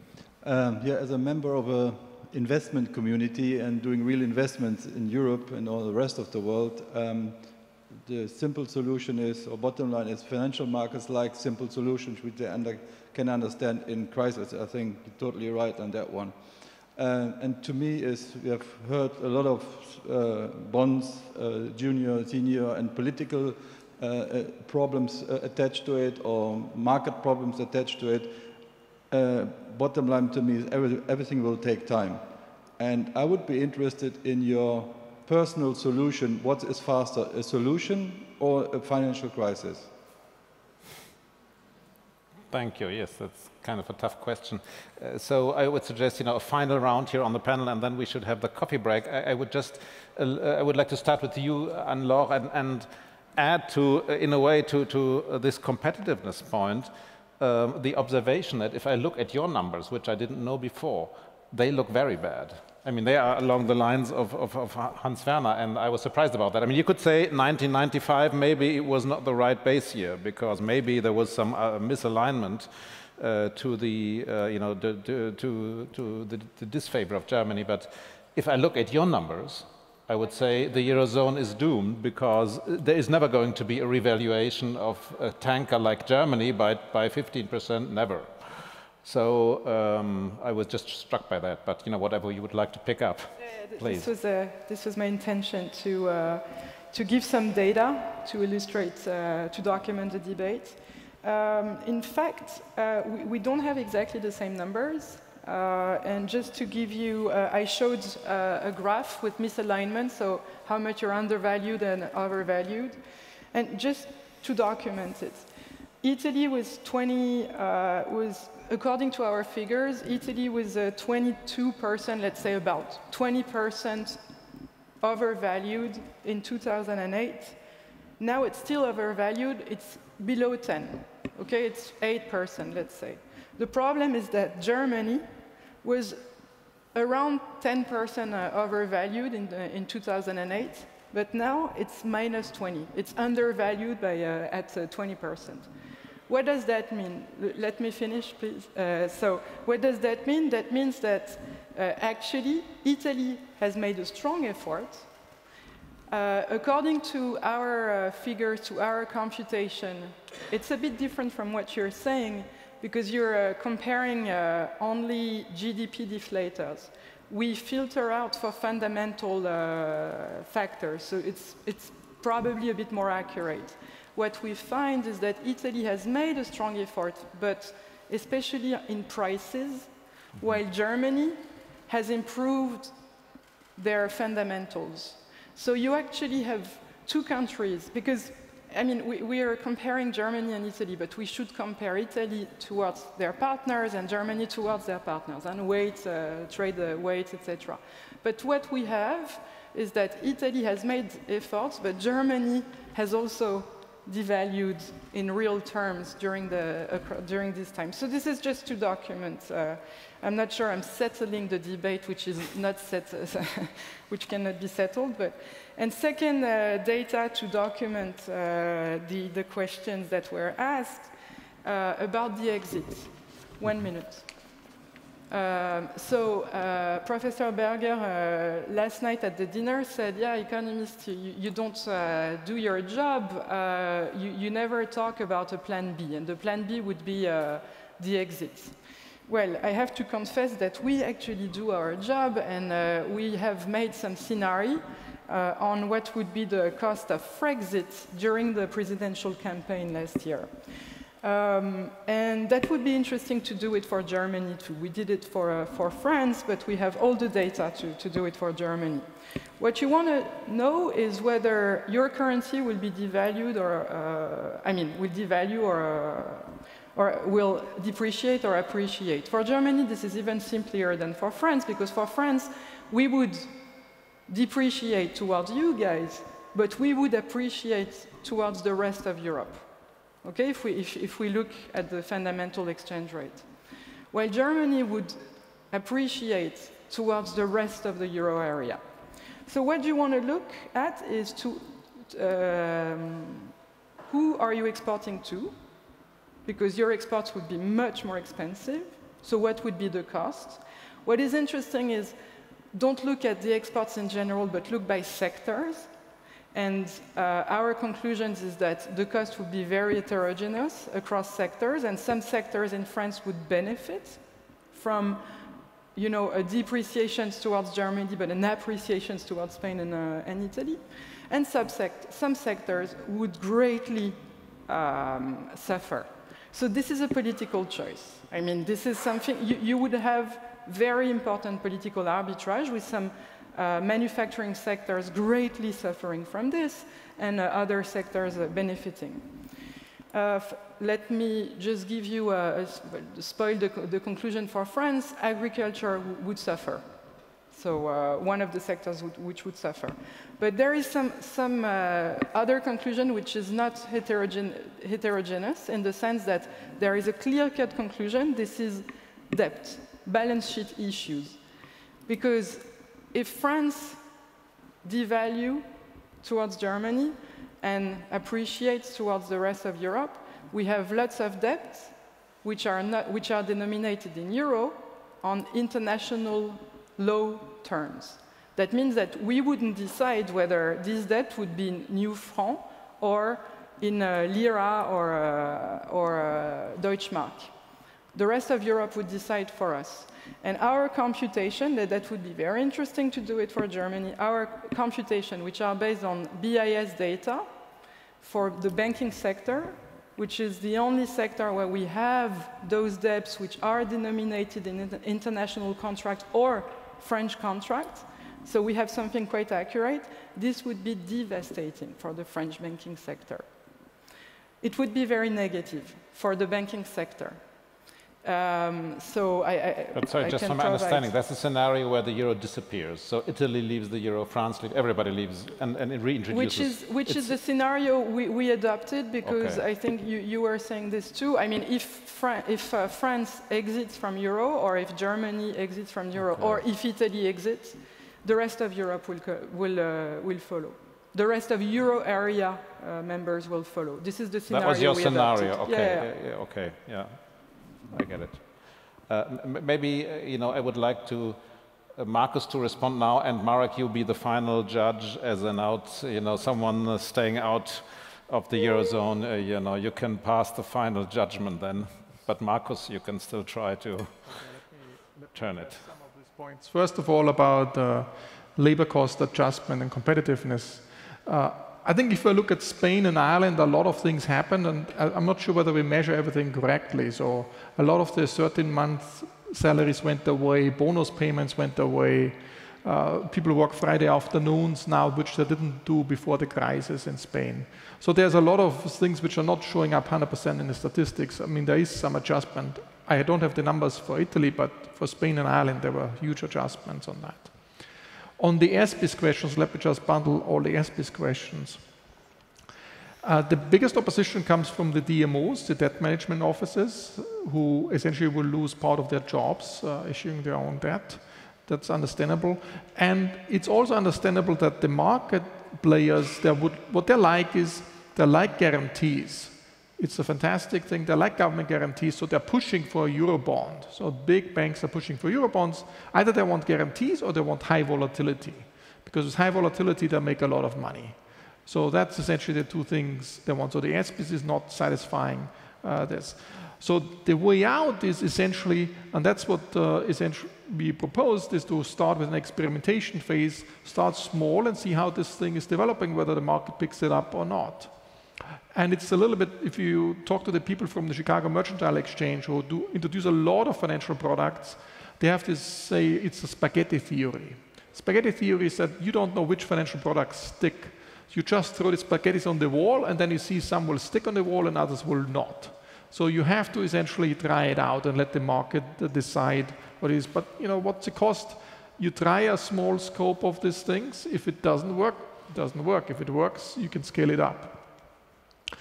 But the overall objective of this SPIS essentially is we have a Eurobond, and now it works through the ECB. We just do everything through the ECB, and the objective should be to take the ECB out of the line of fire. You don't want to have the central bank be drawn into this all the time. I very much agree with funding innovation. So I spent some time in Shenzhen and Singapore, a lot of in the summer. It's amazing how much influence Europe has lost. And nobody talks about Europe. Everybody looks, if you're outside of China, everybody looks, oh, how does China do it? And how's the Chinese model? And I look to some extent to the US. And there's this new Silicon Valley developing in China and Shenzhen and all this. So it's fascinating what's going on there. And it's all about venture capitalism. And we don't have a culture in this in Europe. And this is an essential thing to do. We wasted 10 years on the euro crisis, but we have not developed, the capital markets union is going that way, but there has to be an active effort to go this way. Otherwise, Europe will lose, that there's no question about it. Nobody talks about Europe anymore. So that's very, very important. I think it's way more important than, that's why we have to solve the other problems, to have time to figure out the important things. Finally, about the exit in the euro, I agree very much with Massimo. This is, if Italy exits, the probability that the euro is gone and the European Union is gone is very, very high. It's way too risky. And then essentially Europe will have no global influence at all. There will be, without a common market, without this, I can see a lot of infighting. If one country leaves, what target 2 claims will be paid off? Will Germany just write it off? How will be the redistributions within the countries? There will be a lot of upheaval. I think it will be a lot of damage done. And I don't see this will marginalize Europe at a global scale big time. And then the question is always, there's essentially no alternative than to look creatively and think of solutions for that, and do some risk sharing and some risk reduction and a better way to overall reduce the total amount of risk. From my perspective, there's no alternative to this. Otherwise, Europe will lose big time in the global scheme. Thank you. Marek, what do you think about it all? Well, definitely, I don't want to play a role of a final judge here. Definitely not. And I don't want to be someone who from outside tries to give you lessons about what to do and what not to do. Let me try to answer to the questions that you got, and I hope I will cover most of them. First of all, I try to say in my presentation that I really think, and there I fully agree with Professor Zinn, that I think 80% of the problem is at the level of the member states. And all these nice, fancy things which we are trying to present here are good, but they are also highly complicated. You said that you cannot hear anymore when people tell you stick to the rules because all the rules have been breached before. Right, but I don't know if the right answer to this is to create a set of even more complicated rules, which are, I think, really difficult not only to understand but also to implement. I have read your paper of your 14 economists. I have even read your book on ideas, etc. But I really think, and sorry, I want to be as polite as possible, I think it's, for me, it's a combination of a German and academic approach, that you really approach the things in a very engineering way, that you really think that these things might work in Germany. But if you work in an international environment of these EU 19 countries with very different cultures, I really have serious doubts that the way you propose it, this could be implemented, that it will be understood by the politicians. And don't forget, and I think someone mentioned that, we say in the Czech Republic that a camel is a horse which went through the parliament. So, you put something forward, but in the end you will get something completely different. So I would really plead for simplicity. This is the only way how this international in this international environment things could work, in my view. There was a question: what will be sooner, a crisis or a solution? As I think that the solution really means fundamental changes in member states, I think that the crisis will come. I don't know if the crisis is the right word. Let's call it recession. The normal cycle will come. I don't think it will be crisis. Sometimes people think of events of 2008 and 2009, which I hope will not be repeated. The normal recession will come, and I think the recession will come sooner than the EU will get ready for it. And this brings me to your question, what will actually happen? I don't know what will happen. My guess would be that at the EU level, and now I don't speak at the, huge potential of reform or huge needs for reforms at the level of member states or of several member states. I will now concentrate only at the EU level. I would think that we will get the fiscal backstop on SRM, though the agreement which was reached last week in the European Council or in the Euro Summit is not so clear, but I think we will get it. We will probably get the change of the ESM into the European Monetary Fund, maybe even the restructuring mechanism. I would be more skeptical about fiscal capacity. I think what we will not get are the SBs and the EDs. I think it will take longer, but I might be completely wrong. On your question of innovation, who couldn't agree? All economists would agree that innovation is key.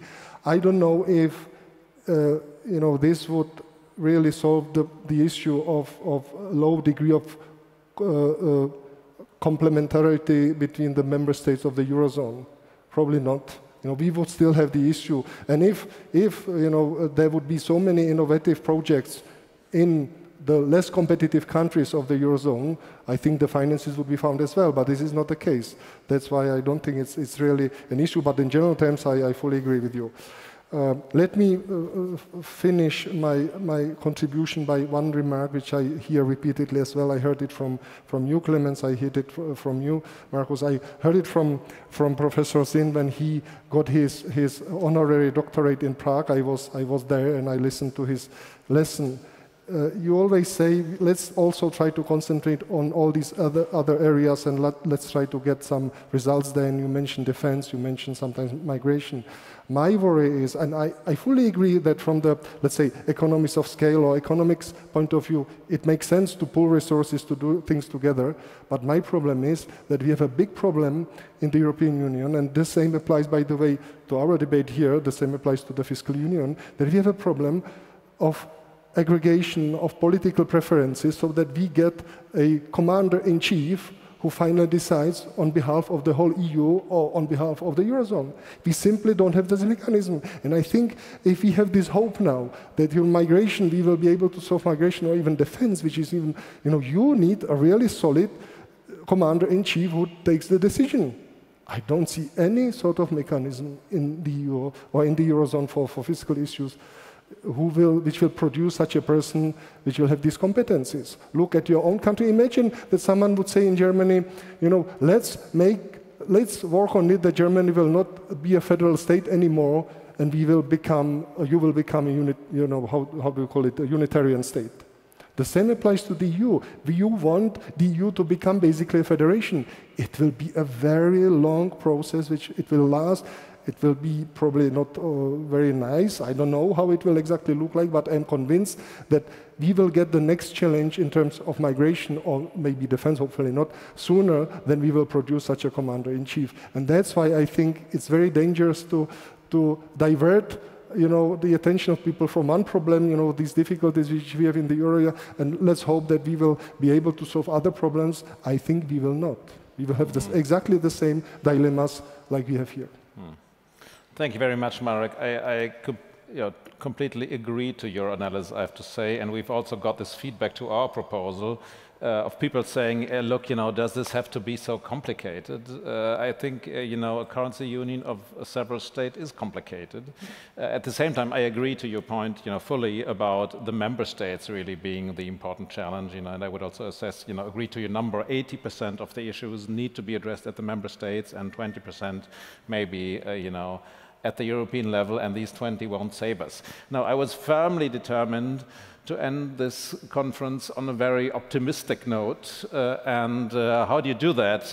One way of doing so is by giving this a philosophical turn. A great philosopher of federalism was Alexis de Tocqueville, and he said, the challenge is to combine the advantages of being small with the advantages of being large. And I think these are the challenges for the EU. You have seen in all of these sessions, and this is very difficult and this is very complicated. And one thing is indeed, to do that, we need to agree on the things we want to do together.